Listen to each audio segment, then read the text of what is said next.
नमस्कार, मी सुभाष हनुमंते. आपण पाहताय चारवाक टीव्ही. मित्रांनो, आज आझाद मैदान मुंबई येथे मातंग व तत्सम जातींचा जवळ 56 जात समूहाचा एकंदरीत न्यायिक आयोग आंदोलन अशा पद्धतीत फार मोठा मोर्चा या ठिकाणी आयोजित करण्यात आला होता. या मोर्चाच्या अनुषंगाने लोकसभा राज्य आंदोलनाचे संस्थापक अध्यक्ष प्राध्यापक रामचंद्र भरांडे हे नांदेडवरून या ठिकाणी आलेले आहेत. भरांडे सर, चारवाक टीव्हीमध्ये आपले स्वागत आहे. आता मी केल्याप्रमाणे महाराष्ट्र शासनाने समिती नेमलेली आहे.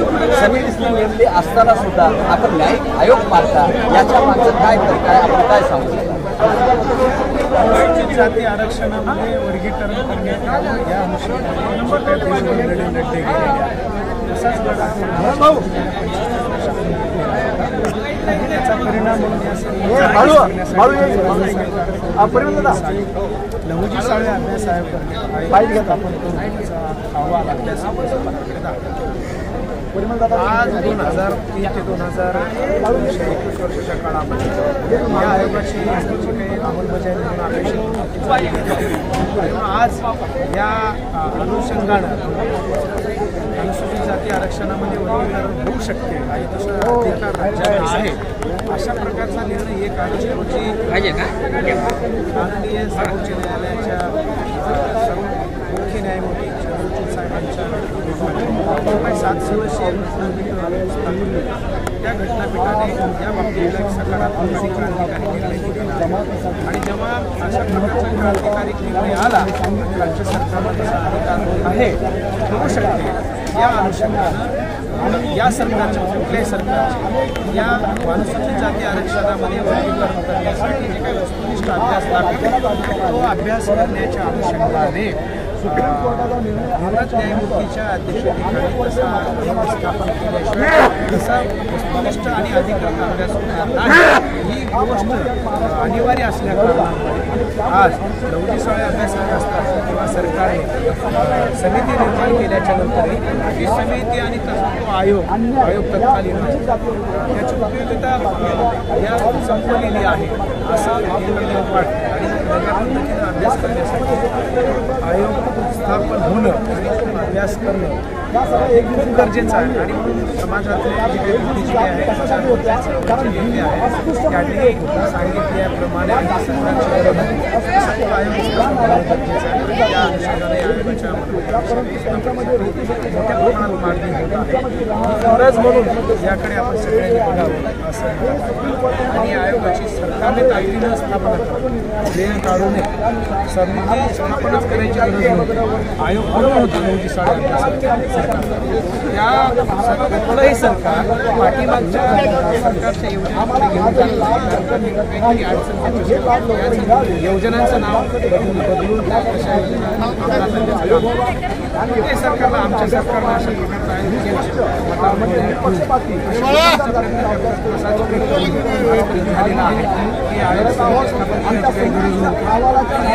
प्रकारचा एवढंच आहे. सरकार आणि या समाजाला यासाठी आता सरकार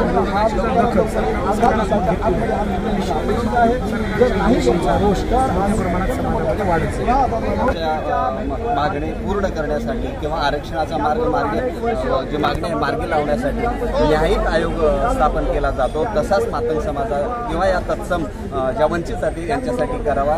हे महाराष्ट्र शासनाचे जे समिती स्थापन केली आहे तिची उपयोगिता नाही. न्यायिक आयोग स्थापन करावा. माजी न्यायाधीशांच्या अध्यक्षतेखाली हा आयोग निर्माण करावा आणि जलद करावं. या निवडणुकाचं सर्व वातावरण आचारसंहिता लागण्याच्या पूर्वी करून या वंचित गटाला न्याय द्यावं असं रामचंद्र भरांडे सर हे सांगतायत. पण लातूरवरून खास करून लातूरवरून या जबाब आंदोलनासाठी अंगद वाघमारे या ठिकाणी उपस्थित आहेत. आपण त्यांच्याकडून जाणून घेणार आहोत, कारण त्यांनीही 10 ते 12 दिवस आमरण उपोषण केलं होतं लातूरमध्ये. या उच्च न्यायालयाच्या निकालानंतर त्यांची काय प्रतिक्रिया आहे आणि या आयोगाबद्दल त्यांचं काय मत आहे हे आपण त्यांच्याकडून जाणून घेणार. वाघमारे साहेब, आपण आमरण उपोषण केलात जवळजवळ 12 दिवसाचं लातूरमध्ये.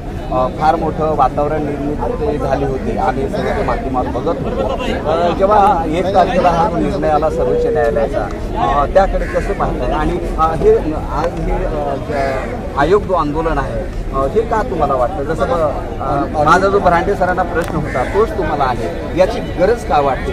सरकारचे प्रयत्न करत असताना जातीमध्ये महाराष्ट्रामध्ये 59 जाती आहेत, समाज आहे, आरक्षणाचा लाभ झाला. याच्यासाठी अनेक दशकापासून महाराष्ट्रातला मातृ समाज हा आंदोलन उपोषणं धरणे काय कार्यकर्ते शहीद सुद्धा झाले. परंतु याचं कष्टाचं फळ म्हणून देशाच्या सर्वोच्च न्यायालयाने अनुसूचित जातीमध्ये प्रभूकडे वर्गीवारी करा असं प्रत्येक प्रांताला सांगितलेलं आहे आणि त्या कोर्टाचं मी या ठिकाणी अभिनंदन करतो. आज मुंबई येथे आझाद मैदान 4 सप्टेंबर रोजी आमच्या महाराष्ट्रातल्या सगळ्या माध्यम बांधवांचं असं एक आता आंदोलन झालेलं आहे. या आंदोलनामध्ये आमचं असं म्हणणं आहे की तातडीनं महाराष्ट्र सरकारनं अबकड वर्गीवारी करण्यासाठी माननीय उच्च न्यायालयाच्या सेवानिवृत्त न्यायमूर्तीच्या अध्यक्षतेखाली एक समिती स्थापन करावं आणि जातनिय याची जनगणना करून तातडीनं निवडणुकीच्या अगोदर या ठिकाणचा आयोग लागू करावा आणि अबकड वर्गवारी लागू करावी अशी आमची प्रामुख्याने मागणी आहे. यानंतर जर या आंदोलनाची जर आज दखल जर महाराष्ट्र सरकारनं नाही घेतली तर येणाऱ्या 2 महिन्यामध्ये तीव्र आंदोलन करण्याची आमची समाज बांधवाची भूमिका आहे. सकल मातंग समाजाचे आज मोठ्या प्रमाणात हे हा एक मोर्चा आयोजन केला. त्यांनाही हा सरळ प्रश्न तोच आहे जे पूर्वीच्या वक्त्यांना विचारला. महाराष्ट्र शासन त्याच्या पातळीवर या समाजाला न्याय देण्याकरिता आणि अभ्यास करण्याकरिता एक समिती नेमली. ते समिती नेमली असताना सुद्धा आपलं असं मत आहे की महाराष्ट्र सरकारने निवृत्त न्यायाधीशांच्या अध्यक्षतेखाली न्यायिक आयोग नेमला. या मागचं औचित्य काय असं आपल्याला सवाल आहे. एकतर सरकारकडं आमची मागणी जी आहे अनुसूचित जाती आरक्षण वर्गीकरणाचा जो काही प्रारूप आराखडा आहे तो असा ठरवला जातो याची आमच्यासमोर देशभरात सगळी उदाहरणं आहे. म्हणून आम्हाला माहीत आहे त्याचा आराखडा कसा ठरत असतो. परंतु महाराष्ट्र शासनानं काय केलं, महाराष्ट्र सरकारनं काय केलं की आमच्या काही लोकांना जे मुळामध्ये खर्च आहे त्या सरकारची यामध्ये सरकारचा कमी दोष आहे.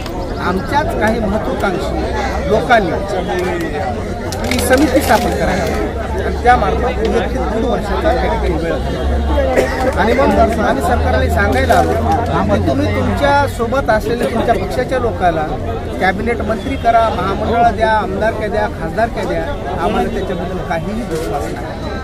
आमच्या समाजाचा भवितव्याशी संबंधित असलेला हा जो आमचा विषय आहे न्यायालयीन आयोगाची जी आमची मागणी आहे ती डायव्हर्ट या सरकारला सांगण्यासाठी आम्ही आले. आता मातंग समाजाचे 4 लोक अभ्यास करतील, 2 वर्ष त्याच्यामध्ये घालतील, दुसऱ्या जातीतून आम्हाला अभ्यास करायचा आणि 4 मागांच्या कार्यकर्त्यांना केलेला अभ्यास आम्ही कसा मान्य करायचा, आम्हालाही जायचं. मग हे जे काही चुकीचा पायंडा आहे तो चुकीचा पायंडा पाडू नये म्हणून आम्ही सुरुवातीपासून त्या समितीला विरोध करत आहोत आणि ही गोष्ट आम्ही शासनाला वारंवार आम्ही ध्यानात आणून देत आहोत की आमचा अशा पद्धतीचा वेळ काढून आमच्या मुलाबाळांच्या भवितव्याशी गणपत विषयी जे असं सांगतायत त्यांचं स्पष्ट मत आहे. जर एका जातीचे प्रतिनिधी घेऊन जर समिती निर्माण केली आणि तो अभ्यास जर शासन दरबारी तो मान्य करण्यात आला किंवा त्याची अंमलबजावणी करण्याचं ठरवलं गेलं तर या अनुसूचित जाती समूहातील अनेक जाती आहेत त्या जातीसुद्धा म्हणतील जसं मातंग समाज जो अभ्यास केला तसा आम्ही सुद्धा अभ्यास करतो आणि आमचाही अभ्यासाचा जो अहवाल येईल त्या अनुषंगाने शासन आपला विचार करायला हवा अशी मागणी करतो. आपल्याबरोबर नांदेडवरून विशेष करून या मोर्चासाठी या आंदोलनासाठी आलेले सतीश कावडेजी आहेत जो या आंदोलनाविषयी किंवा अबकड वर्गीकरणाविषयी देशामध्ये गेल्या 1 महिन्यापासून अतिशय गंभीर चर्चा होताना दिसते. विरोधामध्ये आणि समर्थनामध्ये विरोधाचा जेवढा आवाज मोठा होताना दिसतो तेवढा समर्थन करणाऱ्यांचा आवाज मोठा होताना दिसत नाही. त्या अनुषंगाने आपण यांच्याकडून जाणून घेऊ या मागचा काय असेल, काय गणित असेल.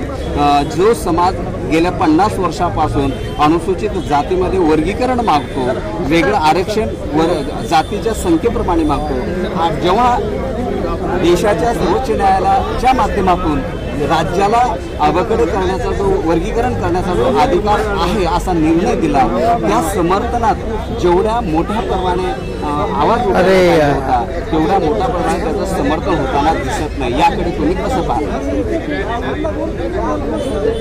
तुम्ही सर्वोच्च न्यायालयाचा अनुसूचित जाती आरक्षणाच्या मध्ये वर्गीकरण करण्याचा अधिकार त्या राज्यांना असल्याचा निर्वाळा आणि निवाडा दिलेला आहे.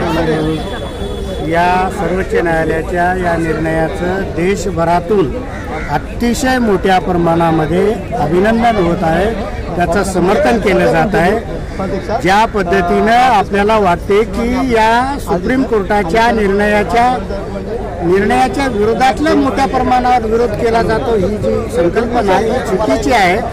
ज्या आरक्षणाच्या लाभाने सशक्त जाती झालेल्या आहेत, काही प्रगल्भ जाती झालेल्या आहेत, प्रस्थापित जाती झालेल्या आहेत, अशा मोजक्या 1-2 जातीच्या की ज्या संघटित आहेत अशांचा आवाज ह्या विरोधामध्ये सुप्रीम कोर्टाच्या न्यायालयाच्या विरोधामध्ये दिसून येतो.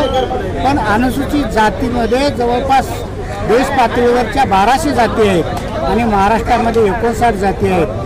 आता महाराष्ट्राचंच उदाहरण घेतलं तर 59 जातीपैकी फक्त एक जात जी नवबौद्ध म्हणून महाराष्ट्रामध्ये आहे, ही नवबौद्ध जात एकटी जात ही सुप्रीम कोर्टाच्या निर्णयाच्या विरोधामध्ये आंदोलनाच्या पावित्र्यामध्ये आहे किंवा या निर्णयाचा विरोध करत आहे. त्याचबरोबर आपण जर लक्ष घेतले किंवा सकारात्मकरित्या पाहिलं तर असं दिसून येते की सर्वोच्च न्यायालयाच्या या निर्णयाचं समर्थन करणाऱ्या अनुसूचित जातीतल्या 59 जातीपैकी जवळपास 56, 57, 58 जाती या समर्थनार्थ आहेत, ज्या की या न्यायालयाचं निर्णयाचं स्वागत करत आहेत. आज आझाद मैदानी ते अयोध्या आंदोलनाच्या स्वरूपामध्ये आपण पाहिलं असेल, या ठिकाणी मातंग समाज आणि तत्सम वंचित जातीचे अनेक घटक या सर्वोच्च न्यायालयाच्या निर्णयाच्या समर्थनार्थ जमा झालेला होता आणि न्यायालय समर्थक आहे, सरकार सकारात्मक आहे. या दृष्टीनं आपण रस्त्यावर येऊन त्या विरोधामध्ये मोठ्या प्रमाणावर समर्थन करण्याऐवजी थोडीशी संयमाची भूमिका घेऊन निश्चितपणाने विश्वास आहे, सर्वोच्च न्यायालयावर विश्वास आहे, संविधानावर विश्वास आहे, संविधानिक लढ्यावर विश्वास असणाऱ्या पण अतिशय संख्येने मोठे असलेला घटक आज वेट करतोय आहे की आम्हाला न्याय मिळणार आहे, न्यायाच्या प्रतीक्षेत आहे. जर न्याय नाकारलाच गेला तर निश्चितपणे प्रचंड स्वरूपामध्ये याचा तुम्हाला एक आक्रोश या देशामध्ये दिसून येईल, याची मी तुम्हाला पूर्णपणे शाश्वती देतो. आपल्याबरोबर राष्ट्रवादी काँग्रेसचे मुंबईचे ॲक्टिव्ह सदस्य आपल्याबरोबर आहेत.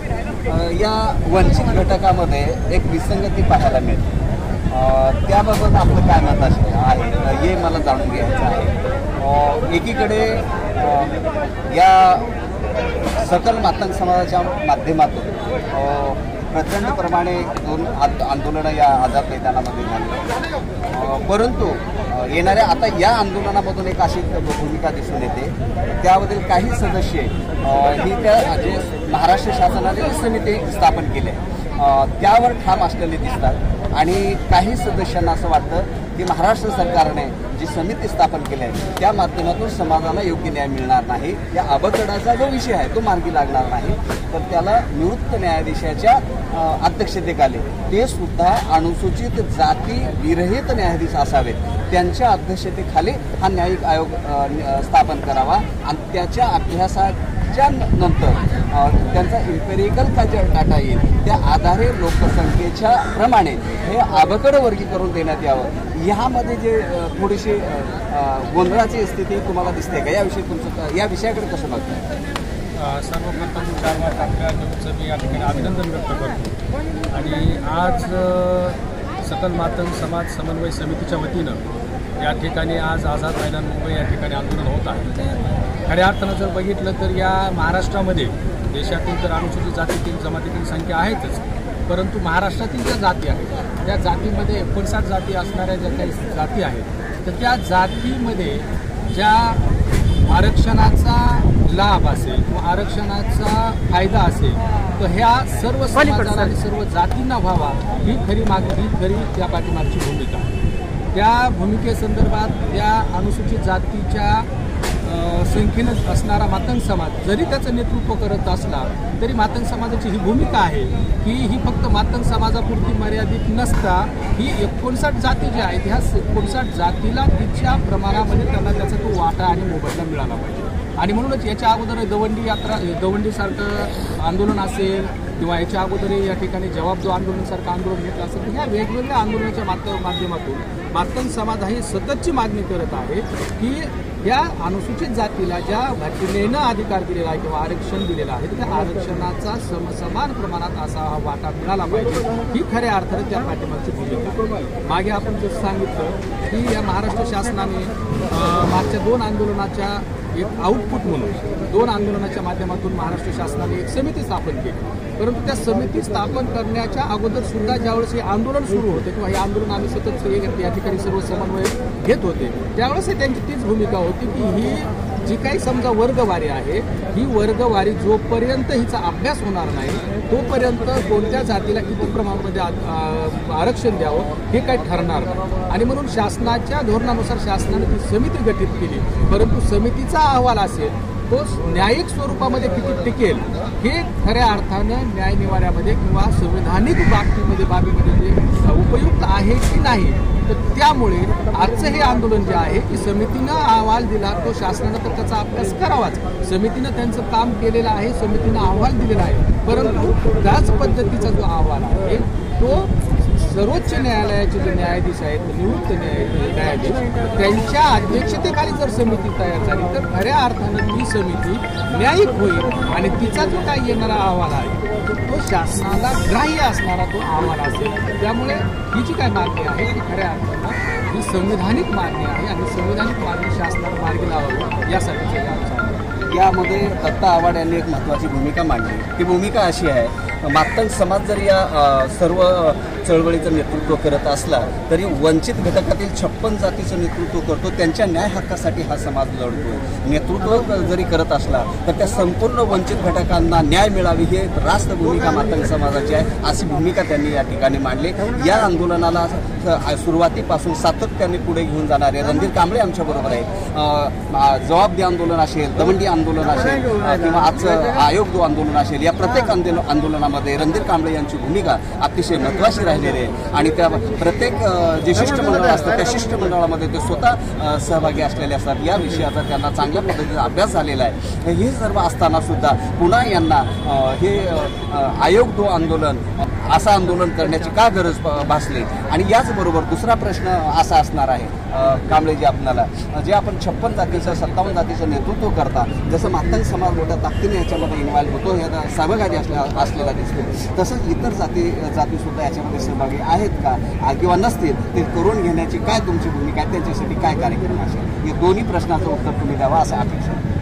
पहिलं तर आपण सांगितलं की तिन्ही आंदोलनाला मी सोबत आहे आणि ही गोष्ट खरी आहे. सगळ्यांना मातंग समाज म्हणून आम्ही सर्वांनीच आपापले जोडे म्हणा सगळ्यांना ते राजकीय क्षेत्रातले असतील, सामाजिक क्षेत्रातले असतील, संघटनात्मक असतील हे सगळे बाजूला ठेवून समाजाच्या ठराविक विषयावर एकत्रित येऊन सकल मातंग समाजाच्या माध्यमातून घेऊन आंदोलन केलं आणि या दोन्ही आंदोलनाची दखल घेऊन सरकारने मातंग समाजाची दखल घेतल्याच्यानंतर काही प्रमाणामध्ये सरकारनं 50% यश सरकारनं आपल्या पत्रामध्ये पाडलेलं आहे आणि त्याच्यामुळे सरकारचं आपण अभिनंदन केलं. आजच्या कार्यक्रमात सुद्धा आम्ही आंदोलन घेऊन आलो म्हणजे आम्ही त्यांच्या विरोधात असं नाही, पण या आंदोलनामध्ये सुद्धा आम्ही त्यांचं अभिनंदनच केलं.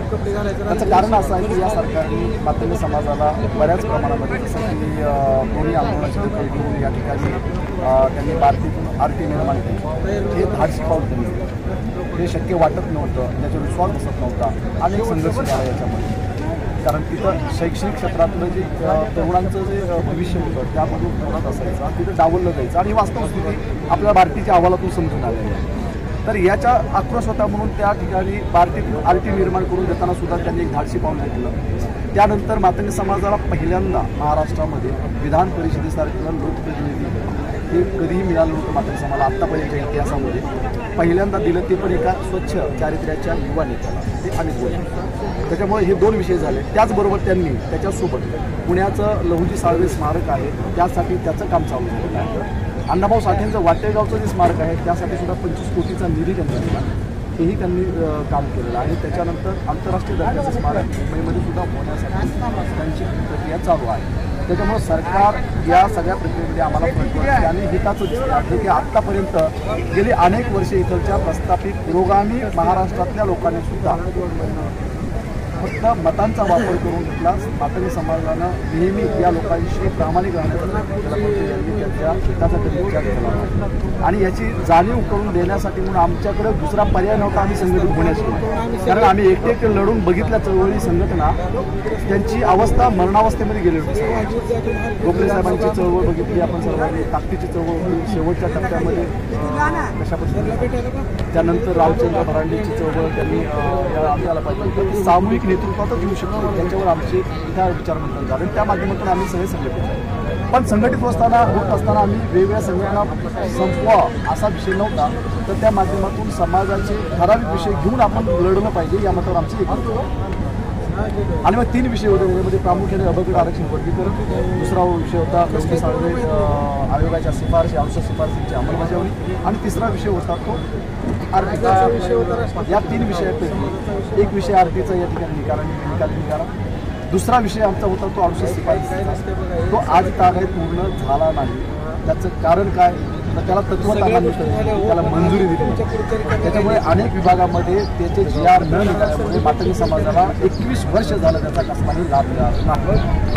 हाही विषय आज पेंडिंगमध्ये आहे, तोही आम्ही सरकारच्या निदर्शनावर देतो. आणि इथे सगळ्यात महत्त्वाचा विषय अबगड आरक्षणाचा, जे की इथं महाराष्ट्र सरकारनं सांगितलं होतं की हे आपल्या राज्याला अधिकार नाही आणि नेहमी सरकारची दिशाभूल करायची, सरकारच्या मंत्र्यांची दिशाभूल करायची प्रशासनातले अधिकार. आणि त्याच्यामुळे आम्ही ती लक्षात आणून दिल्याच्यानंतर मुख्यमंत्री महोदयाने त्या संदर्भामध्ये सांगितलं की अधिकाऱ्यांना सांगितलं की 1 महिन्याच्या पूर्वी दौऱ्या करा आणि इतर राज्यामध्ये जे आरक्षणाचं विरोध चालू आहे त्याची काय परिस्थिती आहे त्याचा अभ्यास करा आणि 1 महिन्यामध्ये अहवाल सादर करा. ही सिच्युएशन तुम्ही मला हे सगळं पहिल्यापासून मला त्यामध्ये जोडलं म्हणून मला सांगावं लागतं, नाही तिथं सांगायची गरज नव्हती.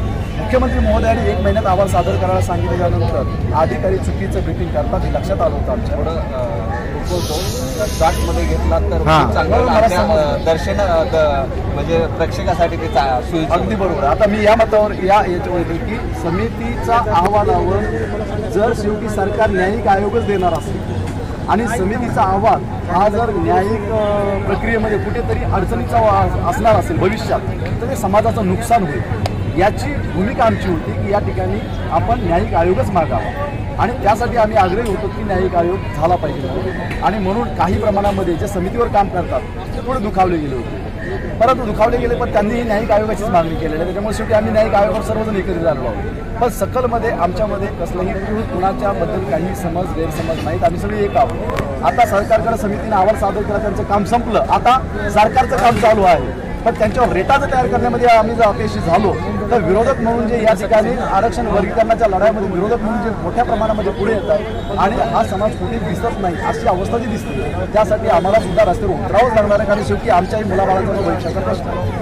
म्हणून आम्ही न्यायिक आयोगावर अडून आहोत, न्यायिक आयोगच झाला पाहिजे या मताचा आम्ही आहोत. 4 वार न्यूजनं आम्हाला या संदर्भामध्ये आपणही या पद्धतीचा आपण आपल्या पद्धतीने त्या ठिकाणी प्रचार प्रसार करावा. मातंग समाज हा खूप अन्यायग्रस्त समाज आहे, याच्यावर अन्याय पिढ्यानपिढ्या झालेला आहे. त्याला बाहेर काढायचं असेल तर स्वाभिमानी लढाऊ आणि संघर्ष घेऊन मिळवलं याचा आनंद वेगळा असेल. बरोबर, हात पसरून मागणं आणि संघर्षानं मिळवणं याच्यामधला वेगळा आनंद असेल. आणि आम्ही संघर्षामध्ये समाजाने यावं, स्वाभिमानाने यावं या भूमिकेत आम्ही आहोत. म्हणून आजचं हे आयोग जो आजच्या या आंदोलनाची सविस्तर भूमिका रणधीर कांबळे यांनी मांडलेली आहे.